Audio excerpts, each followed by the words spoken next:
nhớ dòng đó ít trồng nhỉ thì cứ tin cha thiết tàn thói trồng không nhiều của lúc thiết cho mua lúa dòng xe ở trồng đầu lúa xe mình cũng tôi tạo trong đó rồi lúc khơi nhung là nó mua lúa dòng xe ở trồng đầu đó ít trồng cái này rất tíแต่เขาได้ชีเลยอีจงจังก็หมดซะเดี๋ยวทำให้ตัวตัวยอนู่นนี่อันพวกเที่ยอ้อลีจีชงอ้อเที่ยหนึ่งก็อ้อผมก็ตัวตัดตอนนั้นลูกคือยูเลยอย่ารู้อ่ะที่คือแบบนี้แต่เนาะmột loại dòng xe tại tại trồng cái này cho tí để cho vào cho một cảm thấy trồng không có lúc thiết cho là còn là cái kia tôi cho nên một sai thì là lúc khởi nhiều sai nữa họ chống bỏ đi trả thế là mùa nhu nữa họ chống bỏ đi trả thế mình họ mua tàu tàu lấy dòng bỏ đi trả bây giờ họ là dễ bỏ đi trả giờ lên đó một loại dòng xe tại tại trồng cái này thì cái mình trả có đi thôi là còn là cái kia một loại dòng xe ở chào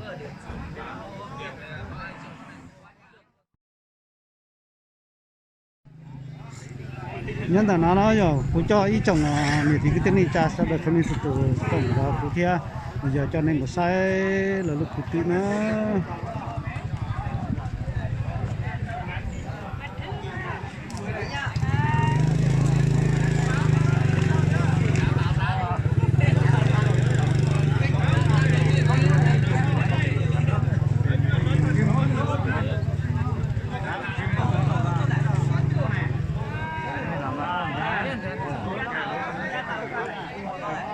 điều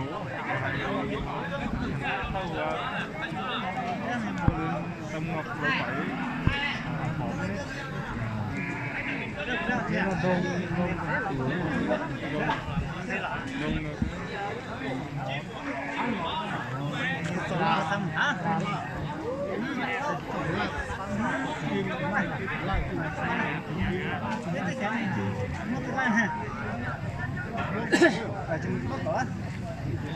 cái đó từ ni hắn đang gây liều từ hắn bấy chọn to bấy chọn nè cái này mua tàu chờ bùa chiên này chip bùa lên mình cho lên gì đó chip bùa lên hắn này nhìn đi này mỗi chiếc hắn đâu cho chi chứ cho chi bây giờ li ít khử này là bây giờ tàu tải cho từ ni chi tàu bây giờ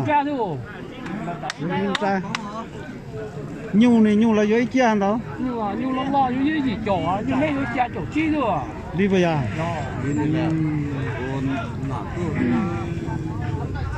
ôn nọ nghĩ là ôn nọ to là lỡ chị ở dân là lỡ nọ thôi đó chữa dân mà ôn nọ to lỡ giờ đi này nhá bỏ từ đi tôi muốn nhau nè bây giờ cháu này bây giờ bây giờ cứ lúc cứ này nó bây đi từ ước tôi cứ tiêu tờ là phải tân ước tôi cứ tiêu tờ là nên nhá đây là lúc cứ này bây giờ phải mất lông các bạn lại như là cứ nhau đi ồ lý do ấy à mua cho chỗ chéo lại cho chỗ gì thế chua cứ nhau này có lý à lúc cứ này nhá nhiều nhá này dùng mùa này dùng sâu thế là bây giờ thì lỡ nọ sâu ít tuổi như gì thiết tuổi lỡ bộ chia phần trăm rồi dùng này nó chỉ chia rồi nó theo nó khử nó sâu nó vô nó lưu mồ á giờ dùng á là do á là á là nó giờ lên mà rong lý à tụ cứ thì dưỡng hải mà nó chế nhau từ dung à dung tu bây giờ tụ cứ dưỡng hải mà dung thành gì bây giờ hải nè dung hải á tụ cứ hải thì là lại chế nè cứ hải rồi nhá một bố này chỉ nhá là nhá một bố bây giờ cứ hải này tu ở như cái bó nhá này mà phải một bố này được nhá này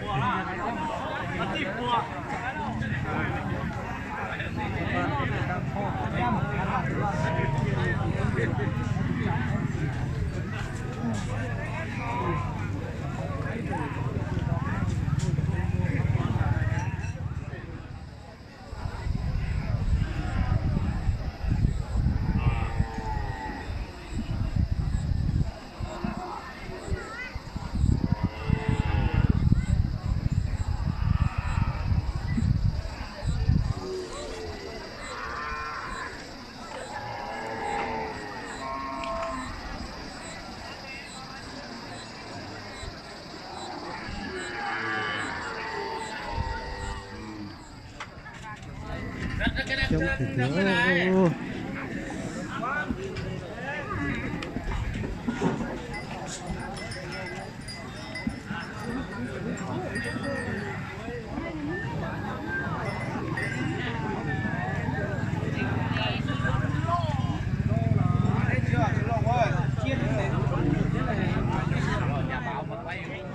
Có rẻ hơn ngày xưa Châu không? cân 95 họ tranh nhau mua.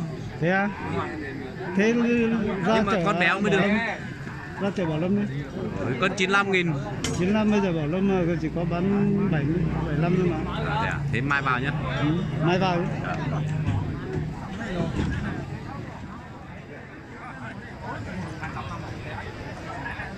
Đấy, hôm nay chở mình từ nhà báo đi quay.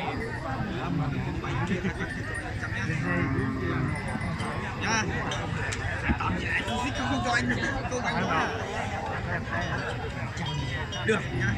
Anh cả được anh lấy không?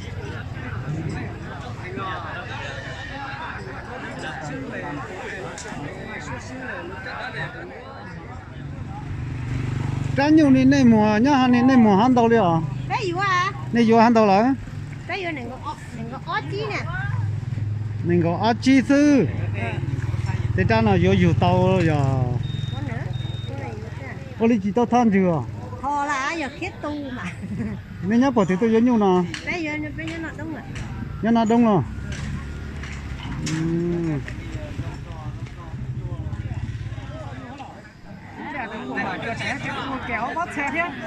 Nhá xong rồi tùm vào.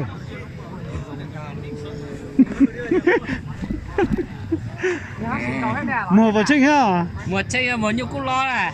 Nhưng cũng lo.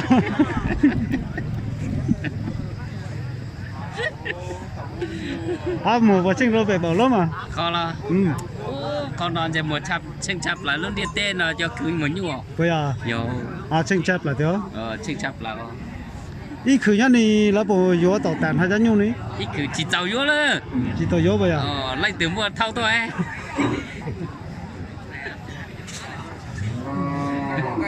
Ít chia với con nói mới chia bột chia. Nè khả năng mà ít chi bùa. Giờ lấy kỳ cha lấy bể bể ở. Bên này đâu? Bể bể à? Đi chào, chưa cho chi thôi. Chưa chi. Về họ đào chi. Giờ lấy này khả năng đào chi cho thiên. Nó đào chi thế thôi. Chi cho chia rồi. Cứ ní cái một chả ra. Cứ nếu một cầu tổ. Cầu tổ. Mua tại như số ra cũng lo thôi này bây giờ. Số ra xíu rồi. Giờ lấy chỉ tàu tia đó. Rồi từ dưới chợ tàu. Đi từ dưới chợ. Cầu tổ này ít khử là cầu chợ thế giờ. Ít khử cầu chợ cầu cứ có bỏ cái vô luôn ô tô. Giờ cả. Vậy có nhớ tôi.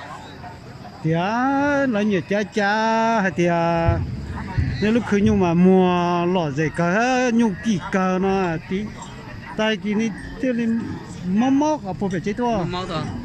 Tôi chỉ tuần luôn đi à, tôi chẳng mau. Tôi không đi hả tôi kéo chỉ này lúc cứ nè. Tôi bự thế à. Cứ bự giờ chỉ mới chao. Bạn thích chao mà.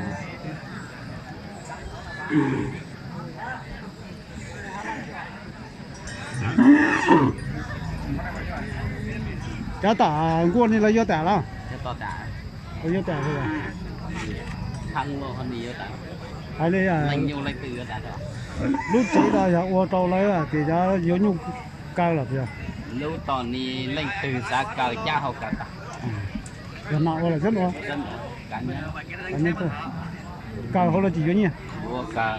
Rồi ít thôi anh đâu. Bố y nâu chi chẳng xe. Bùi nó chỉ chặt thế. Y mỏ chi. Nên nói để cho cao hậu mình chỉ xứ lại cậu có thế. Đi cái mùi nhu nè. Đi nào. Có mùi sai này giá nhu. Phua.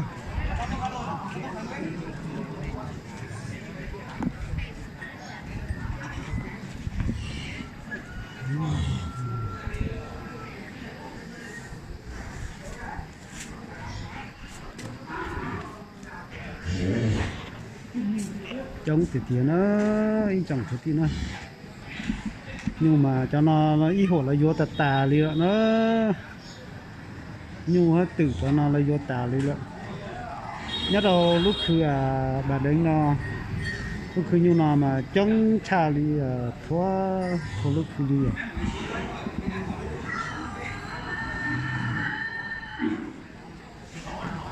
nó giống nó ý chồng thì cái tên trả cho này sao đã thân đi tụ là sai liền nó sư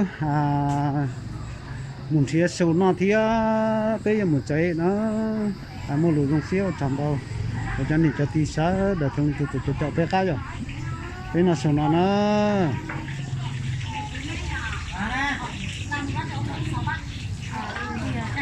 nó phải là to cái nó phải to ơi tên nào nó phải là to chỉ tao là chỉ tao nó phải à hả chị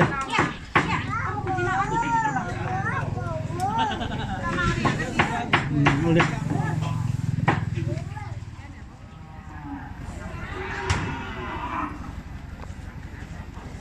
không rồi nè